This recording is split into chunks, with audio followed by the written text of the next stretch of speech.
Hello guys, welcome to my YouTube channel. Please subscribe, like, and share. Thank you. So guys, ayan, kinuha na ngayong baboy para sa New Year at may konting salo-salo. Ayan, guys, native nga yung aming kakatayin. Ayan. So, tinatali na siya. Galing siya sa bundok. Yan. So, guys, ayan na yung baboy kanina. Natatay na.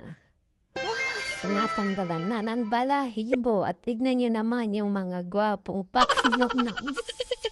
O, di ba? Dalawa lang sila nagkatay dyan. Mga bihasa yan eh, di ba? Magagaling yan.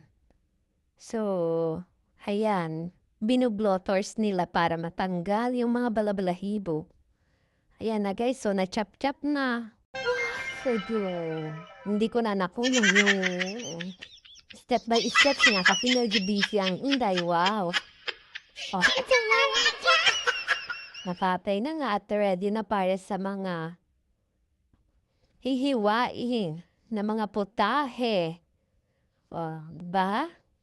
So, ayan guys, pagkatapos ng kain-kain kami nagpalaro. Ayan, hanapan tsinelas. Pero tignan nyo ang nangyari guys. Tinamay na nila, wala na. Instig na yung mga paang maghahanap. Wala na, tinamay na nila. Pero ang gagaling nila, guys, maraming gustong magpaawat sa kanila. Kaya ngunit si Kulata at si Kitay nakaupo na sa hipo. Sige, agaw. Minalingan talaga nila. Ayan. At may nanalo na. Yun guys, ang hanapan piso sa harina. Sabi ni Chari, sige, o ang gagaling nila, lima. Si Kulata lang gusto manalo. Ayan naman yung display. Ayan. O, tignan yung pinakamagaling. Hindi nga. Ayan. So, nag-influence yan, guys. Kaya, payin yung release natin.